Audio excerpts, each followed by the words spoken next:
শুভ সকাল বন্ধুরা। এই গাছটা হচ্ছে মিষ্টি কুমড়ার বাতে কিনে এনে লাগাইছিলাম। দেখুন এখানে হচ্ছে ফুল ধরতেছে, এত ভালো মনে হইতেছে না ধরবে কিনা, বোঝা যাচ্ছে না, ফুল ধরতেছে।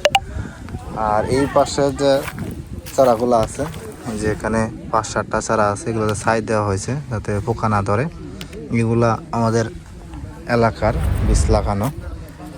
আর এই পাশেও দেখেন, যে এই পাশেও আছে, এই পাশেও লাগানো হয়েছে, আর পিছনে আছে পুরা সারিটি লাগানো আছে। তবে এর মধ্যে হচ্ছে কয়েকটা ছাড়া দেশের বাইরের চীনের ছিল, চীন থেকে আমদানি করা কয়েকটা বীজ ছিল। ওই বীজগুলা খুবই সুন্দর হয়েছে। ওই যে ওই পাশে এটা দেখাইতেছি, এখানে একটা গাছ মারা গেছে দেখেন।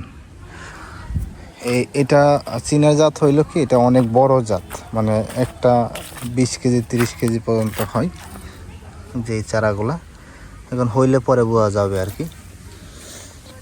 আর এই পাশে হচ্ছে যে দেখতে হচ্ছে বেগুনের চারা লাগানো হয়েছে, যে বেগুনের এখানে ফুল ধরছে একটাতে, সবগুলাতেই ফুল আসতেছে এখন।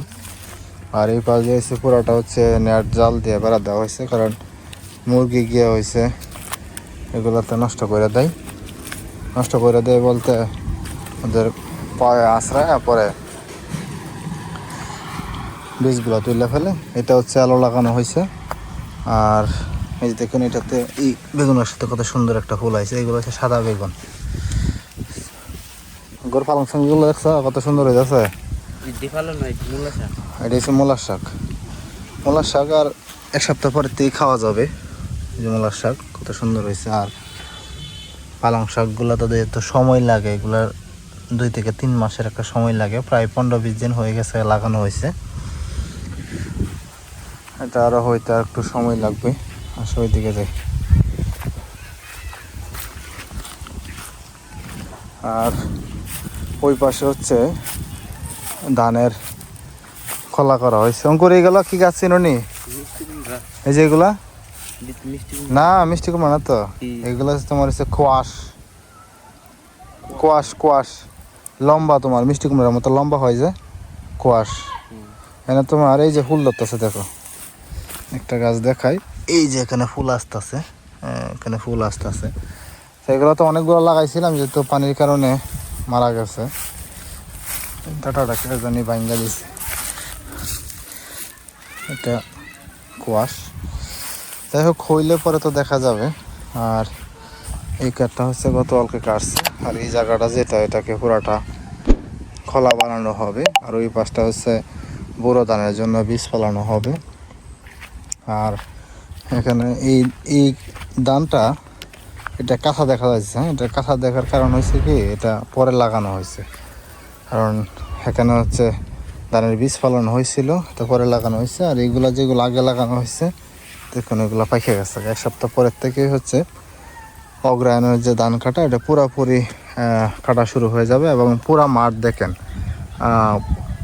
সোনালি কালার ধারণ করেছে একদম নিচ পর্যন্ত। 1 সপ্তাহ পরে এগুলা সব কাটা হয়ে যাবে। আর পরের থেকে আবার এখন পৌষ মাস শুরু হবে, পৌষ মাস থেকে হচ্ছে নিচে নামার যে জমিগুলো, এগুলো লাগানো শুরু হবে।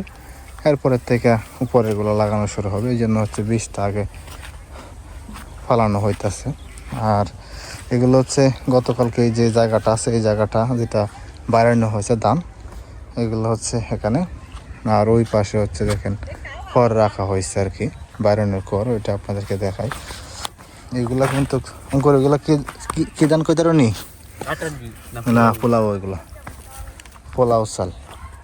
আর এই পাশটা খোলা করা হবে। খোলা বলতে আপনারা বুঝেন কিনা জানি না, যে পুরা নিচের জায়গাটা এগুলো পুরাটা খোলা করা হবে। খোলাটা হচ্ছে এখানে ধান নেওয়ার জন্য এগুলো লেপে দিবি। আবার এই যে মই দেওয়ার জন্য হচ্ছে চগম আর কলা গাছ দিয়ে হচ্ছে শুকনো মাটিতে মই দিয়ে নরম করে নিছে। আর এগুলো হচ্ছে আপনার ছাইগুলা। আর এই পাশে দেখেন, ওই পাশে দেখেন মাসকালাই লাগাইছে, খুবই পছন্দের একটা খাবার। মাসকালাইগুলো ওরা লাগাইছে। আমি বলছিলাম ফালানোর জন্য, কিন্তু জায়গা ফালানো হয়েছে না। হ্যাঁ, এগুলো হচ্ছে তোমার তিল। আর ওরা মাসকালাইয়ের সাথে 2টা ফলাইছে, মাসকালাই আর তিল একসাথে ফলাইছে। এখন সকালের ভিউটা কত সুন্দর। পুরা বিলটায় সবুজ আর সোনালিতে ভরপুর। আর আকাশটা দেখুন কত সুন্দর, আজকে সূর্যোদয়। আজকে দুপুরে রান্না করা হয়েছে দেশি মুরগি দিয়ে বিরিয়ানি। আর এদিকে মাংস কষা, আর এদিকে আছে অল্প মাংস কষা। তো বিরিয়ানি যেহেতু শুকনো হয়ে যায় এই জন্য আমার খাইতে আলাদা কিছু সবজি বা কোনো তরকারি হলে ভালো হয়। এখানে মাংস কষা আছে, আর এখানে হচ্ছে দেশি মুরগ দিয়ে হচ্ছে বিরিয়ানি রান্না করা হয়েছে। একেবারে ঘরোয়া পদ্ধতিতে, কোনো আজে বাজে মশলা বা তেল চর্বি ছাড়া।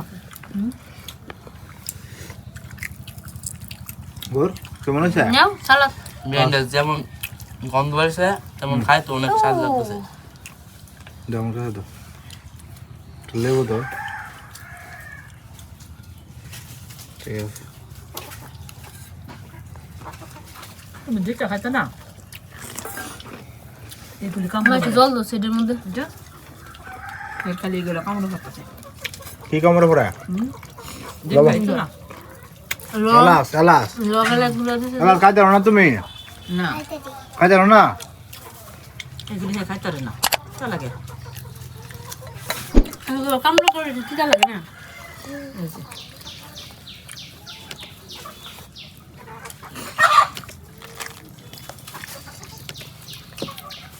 মাংস তো খাও যেহেতু আমরা ফার্মের অথবা চাষ করা মাংস খাই না, সেটা তো দেশি মুরগ দিয়ে আমরা খাই।